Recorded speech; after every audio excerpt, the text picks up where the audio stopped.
Assalamualaikum warahmatullahi wabarakatuh. Dalam kesempatan kali ini, kelompok kami akan mempresentasikan materi magnetisasi dalam materi yang beranggotakan saya sendiri Nanda Alipia Rahman, Putri Intan Karyanosa, Alpin Najri Nugraha, dan Muhammad Fadlan Aprianto. Oleh karena itu, mari kita lanjutkan ke submateri yang pertama. Nah, di sini ada pemagnetan dan suseptibilitas magnetik. Nah, bahan yang dimagnetkan diuraikan oleh vektor pemagnetannya yaitu M yang didefinisikan sebagai momen dipol magnetik total per volume satuan dari bahan tersebut, yaitu rumusnya yang ini. Nah, Ampere telah mengajukan suatu sifat magnetisme di mana pemagnetan bahannya merupakan akibat dari simpal arus mikroskopik di dalam bahan yang dimagnetkan tersebut. Simpal arus ini merupakan akibat dari gerak intrinsik muatan atom. Nah, kita hanya perlu mengandaikan bahwa gerak tersebut ekivalen dengan simpal rangkaian tertutup. Nah, kita andaikan bahwa bahan yang dimagnetkan itu berupa sebuah silinder. Nah, pada gambar 1 itu, simpal arus atom silinder yang disearahkan dengan momen magnetik di sepanjang sumbu silindernya. Nah, jika bahan itu seragam, arus total pada suatu titik di dalam bahan tersebut akan 0 karena peniadaan yang dilakukan oleh simpal arus di dekatnya. Akan tetapi, karena tidak terjadi peniadaan, hasil simpal arus ini ekivalen dengan arus pada permukaan bahan tersebut, seperti pada gambar kedua ini. Nah, arus permukaan inilah yang disebut arus amperian, serupa dengan arus nyata dalam golongan solenoida. Misalkan bahwa luas permukaannya itu A dan panjangnya itu berupa L. Nah, jika silinder ini dipotong-potong akan membentuk sebuah cakram seperti pada gambar 2. Maka kita akan tinjau pada gambar 2 ini. Nah, di mana di sini luas permukaannya itu A, lalu panjangnya itu berupa DL, dan arus yang mengalirinya itu berupa DI.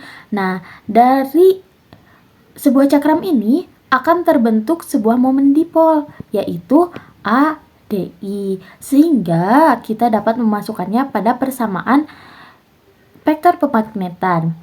Didapatlah hasilnya yaitu DI per DL, sehingga besar vektor pemagnetannya itu berupa arus ampere per panjang satuan di sepanjang permukaan bahan yang dimagnetkan. Seperti yang baru saja kita lihat, pengaruh pemagnetan ini sama seperti silinder yang seolah-olah mengalirkan arus permukaan per panjang satuan yang besarnya itu M. Arus ini serupa dengan arus yang disalurkan oleh solenoida yang digulung rapat. Kita ketahui bahwa medan magnet yang terbentuk dalam sebuah solenoida yaitu mu0 Ni, di mana Ni ini merupakan arus ampere per panjang satuan. Nah, tadi kita tahu kalau M itu sama dengan arus ampere per panjang satuan. Nah, jika Ni sama dengan M, maka medan magnet pada silinder tersebut yaitu sebesar B sama dengan mu0 M. Jika kita memasukkan sebuah silinder ke dalam sebuah solenoida akan terbentuk medan magnetik resultan yang besarnya itu sama dengan BAPP plus mu0 M. Nah, BAPP ini merupakan medan magnetik akibat arus dalam solenoida, sehingga disebut medan magnetik yang dikerahkan. Untuk bahan paramagnetik dan feromagnetik, pemagnetannya atau M itu berbanding lurus atau searah dengan BAPP, sedangkan untuk bahan diamagnetik, M-nya itu berlawanan dengan BAPP. Nah, kita akan tinjau untuk bahan paramagnetik dan feromagnetik yang dimana M-nya itu sejajar dengan BAPP, sehingga menjadi sebuah persamaan berikut. Nah, kita masukkan, kita substitusikan, lalu didapatlah bahwa B sama dengan BAPP dikali 1 plus Cm, di mana Cm ini merupakan suseptibilitas magnetik. Nah, apa sih suseptibilitas magnetik atau Cm? Nah, suseptibilitas magnetik itu merupakan kemampuan suatu bahan untuk merespon medan magnet yang berada di sekitarnya. Nah, selanjutnya kita tahu bahwa BAPP itu merupakan medan magnet solenoida. Nah, kita substitusikan medan magnet solenoida yaitu sebesar mu0 Ni. Maka terbentuk sebuah persamaan baru yaitu mu Ni, di mana mu ini merupakan 1 plus Cm dikali mu0, sehingga kita dapat hubungan antara permeabilitas suatu bahan dengan suseptibilitas suatu bahan. Oke, selanjutnya kita lanjut ke submateri yang kedua, yaitu momen magnetik atom. Nah, pemagnetan bahan paramagnetik atau ferromagnetik dapat dihubungkan dengan momen magnetik permanen dari atom-atom tunggal bahan tersebut. Umumnya, momen magnetik suatu atom berhubungan dengan momentum sudutnya. Untuk menggambarkan hal tersebut, kita dapat memperhatikan partikel berikut. Bermasa mq, bermuatan q, berkecepatan v dalam sebuah lingkaran yang memiliki jari-jari R. Oleh karena itu, kita mendapatkan momentum sudut partikelnya yaitu sebesar mqvr. Lalu besaran momen magnetiknya yaitu M sama dengan IA, di mana A-nya itu merupakan luas sebuah lingkaran yaitu VR kuadrat. Nah, muatan yang bergerak dalam lingkaran itu arusnya berupa muatan dikali frekuensi, sehingga besarnya itu I sama dengan QF. Nah, untuk periode itu besarnya 2VR per V, yaitu keliling dibagi kecepatannya. Nah, kita akan mengganti I-nya terlebih dahulu menjadi QV per 2VR. Nah, dari mana ini didapatkan? Nah, ini didapatkan dari persamaan I yang ini, yaitu Q per T, di mana T-nya diganti menjadi 2VR per V. Sehingga didapatkanlah persamaannya yaitu I sama dengan QV per 2VR. Nah, dikali VR kuadrat luas lingkarannya, sehingga kita mendapatkan persamaannya yaitu setengah QVR. Nah, VR di sini kita ganti dengan L per MQ. Nah, sehingga kita mendapat persamaannya yaitu M sama dengan Q per 2 MQ dikali L, yaitu hubungan antara momentum sudut dan momen magnetiknya. Nah, jika muatannya itu berupa muatan positif, momentum sudut dan momen magnetiknya memiliki arah yang sama. Selanjutnya, persamaan tadi itu berlaku juga dalam teori kuantum atom untuk momentum sudut orbital, tetapi tidak untuk momentum sudut spin intrinsik dari elektron. Nah, momen magnetik atom dengan demikian juga dikuantumkan, sehingga persamaannya itu ditulis sebagai berikut, yaitu M sama dengan Q H batang per 2 MQ L per H, di mana H batang itu merupakan H per 2 V, dan H itu merupakan konstanta Planck yang besarnya yaitu 6,67 kali 10 pangkat min 34 Joule per sekon. Nah, untuk elektron kita dapat mengganti gitu, muatannya berupa E dan masanya berupa massa elektron, sehingga didapatkanlah persamaan M sama dengan min EH batang per 2 ME L per H. Nah, E dikali H batang per 2 ME ini disimbolkan dengan MB, di mana MB itu besarnya yaitu 9,27 kali 10 pangkat min 24 Joule per Tesla, yang disebut sebagai magneton Bohr. Nah, jika semua atom atau molekul dalam sejumlah bahan telah menyearahkan momen magnetiknya, maka momen magnetik per volume satuan adalah perkalian antara jumlah molekul per volume satuan N dengan momen magnetik M dari setiap molekul.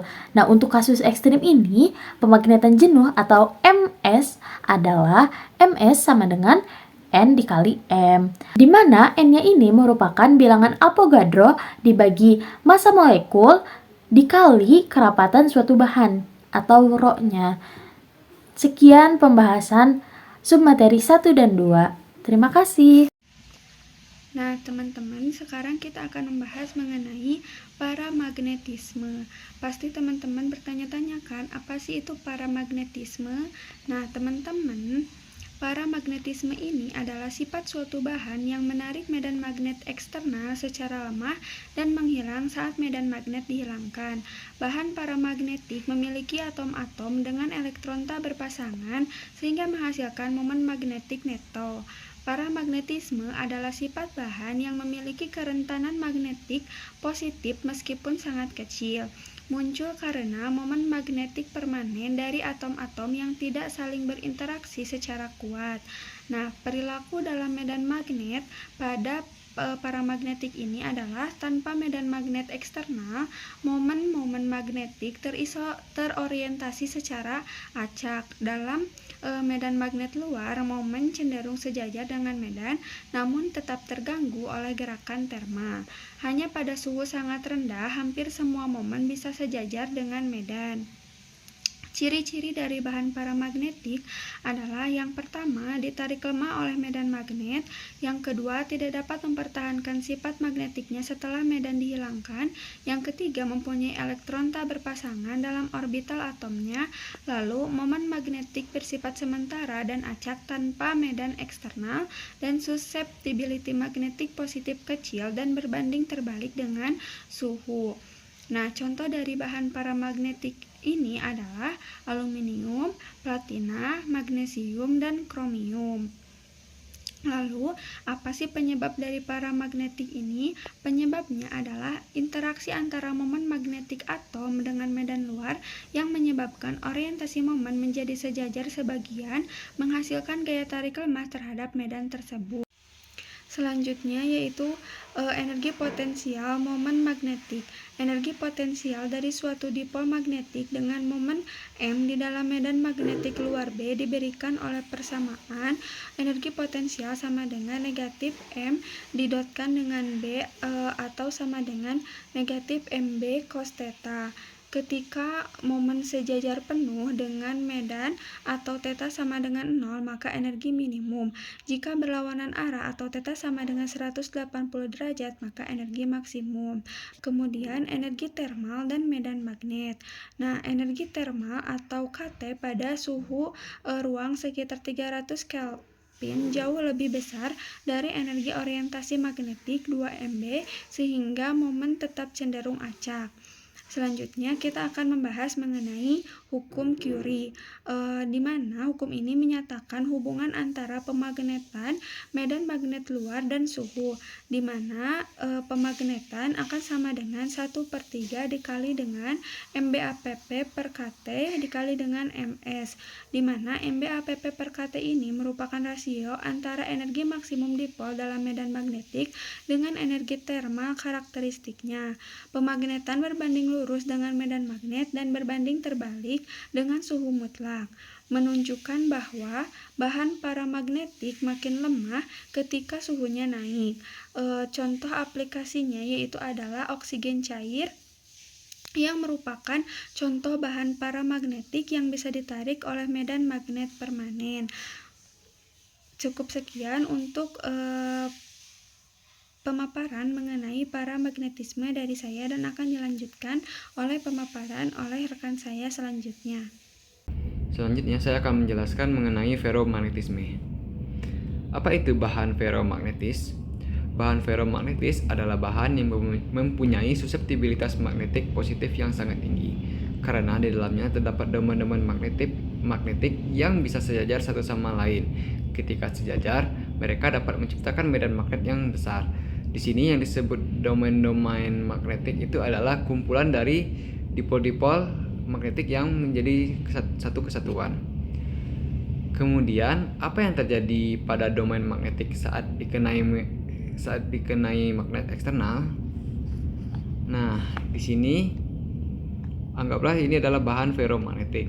Nah, yang arahnya semulanya tuh acak gitu, kayak gini.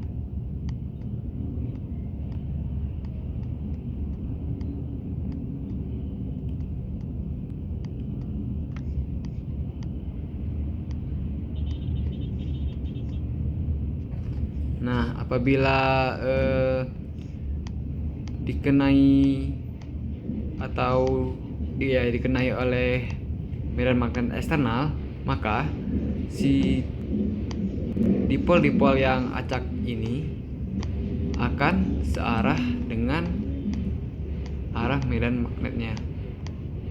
Maksud saya medan magnet eksternal. Kemudian, mengapa bahan ferromagnetik bisa tetap memberikan gaya magnet walau medan magnet luarnya dihilangkan? Nah, ini terjadi karena ketika medan magnet eksternal dihilangkan, banyak domain yang tetap atau masih sejajar dan tidak langsung kembali ke posisi acak yang bisa disebut dengan ramenansi. Nah, berdasarkan gambar yang kita ilustrasikan sebelumnya, di sini ada beberapa dipol magnetik yang masih sejajar gitu dengan arah magnet eksternalnya.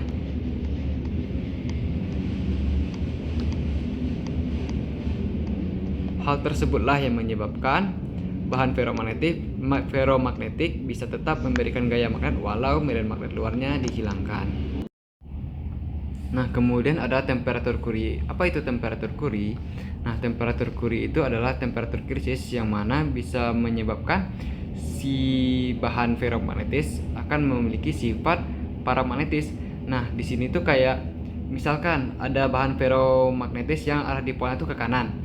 Nah, apabila terkena suhu ini, si dipol-dipol yang mengarah ke kanan tersebut akan memiliki gerakan yang acak gitu, sehingga menyebabkan kekuatan magnet dari bahan tersebut akan melemah. Kemudian di sini juga ada kurva histeresis. Pada bagian A, saat medan magnet ini diberikan medan magnet eksternal gitu. Nah, di sini medan magnetnya magnetisasinya akan menjadi maksimum.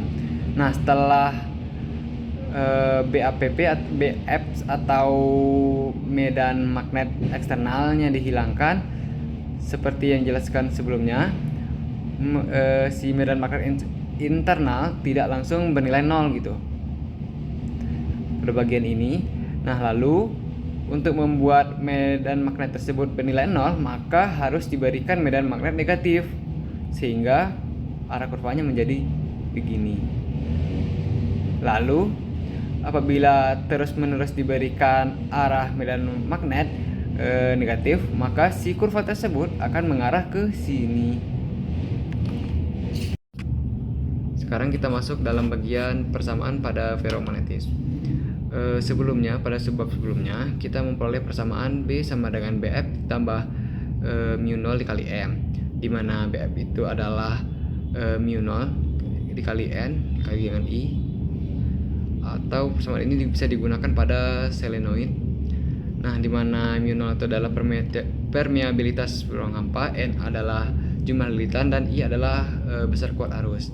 Kemudian pada M, di sini juga ada simbol G Cm dikalikan BF per mu 0. Nah, kita substitusikan pada persamaan yang di atas, maka akan menjadi B sama dengan BF tambah BF ditambah mu 0 dikali Cm BF per mu 0, sehingga menghasilkan BF ditambah Cm dikalikan dengan BF, atau bisa dituliskan dengan B sama dengan BF dikali 1 ditambah Cm. Nah, medan magnet total bisa kita substitusikan kembali si nilai BF-nya, yakni mu 0 N dikali I, sehingga persamaan medan magnet totalnya menjadi mu 0 dikali N dikali I dikali 1 ditambah Cm, yang mana mu 0 dikali 1 ditambah Cm itu bisa kita substitusi menjadi mu gitu, sehingga persamaannya akan menjadi mu kali N dikali I.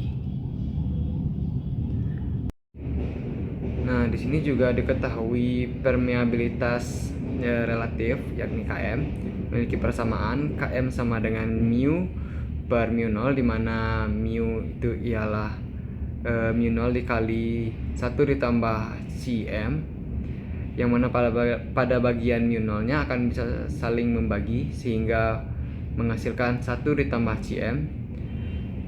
Nah, berdasarkan persamaan sebelumnya, 1 ditambah Cm ini sama dengan medan magnet total per medan magnet eksternal. Selanjutnya kita akan membahas mengenai bahan diamagnetik. Kita hapus dulu yang ini. Oh, jadi bahan diamagnetik itu ialah bahan ketika bahan yang memiliki medan magnet ketika dialiri medan magnet eksternal, sama seperti ferromagnetik dan paramagnetik. Bedanya, diamagnetik ini jika dialiri medan magnet eksternal, dia akan cenderung berlawanan arah dengan medan magnet yang diberikan gitu.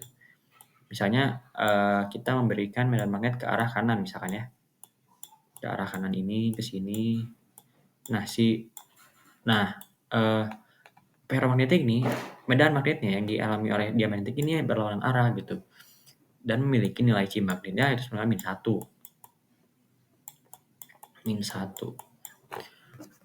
Oke, bagaimana, kita timbul pertanyaan gitu, bagaimana dengan persamaan medan magnet yang dimiliki oleh bahan diamagnetik kan? Oke, kita tahu gitu, berarti bahan yang dimiliki oleh bahan diamagnetik itu bernilai B. Ini B yang dimiliki diamagnetiknya ya. Lalu B up ini ialah medan magnet eksternalnya gitu. Sama dengan 1 min Cm. Nah, karena Cm-nya ini 1 tambah, maaf. Sebentar. 1 tambah Cm sama dengan 0. Kenapa 0? Karena kan kita tahu gitu bahwa C magnetiknya itu -1 gitu, -1 tambah 1 kan 0.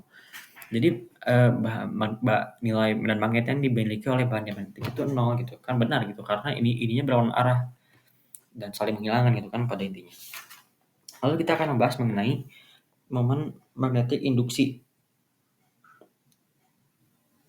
Nah, kita menghubungkan perubahan kecepatan elektron terhadap perubahan gaya gitu. Ini kan gayanya ini gaya sentripetal gitu, karena kan pergerakannya itu angular, sirkular, maaf ya. Jadi perubahan gaya terhadap perubahan kecepatan gitu. Ini dapatkan ini, dan ini adalah delta F. Nah, F ini dalam medan magnet itu kan Q kali V kali B.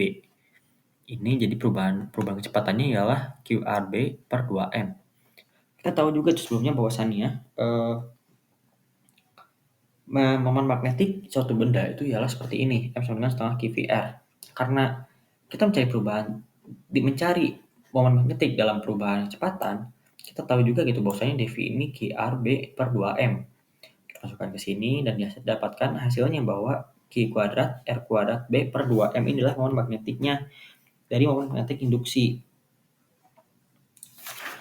Nah, didapatkan bahwa momen magnetik induksi adalah 1000 kali lebih kecil daripada momen magnetik suatu elektron yang diakibatkan oleh spin intrinsik atau gerak orbit dalam muatan atom.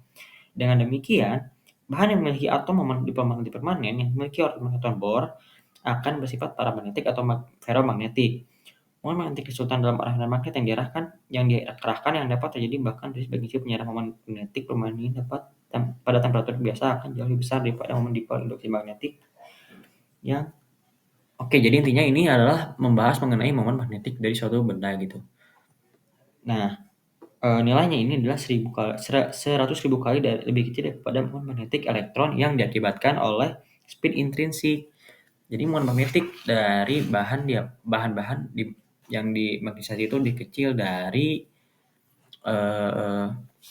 pergerakan magnet yang berhasil pergerakan elektron gitu. Nah, sekian yang dapat saya sampaikan. Terima kasih. Wassalamualaikum warahmatullahi wabarakatuh.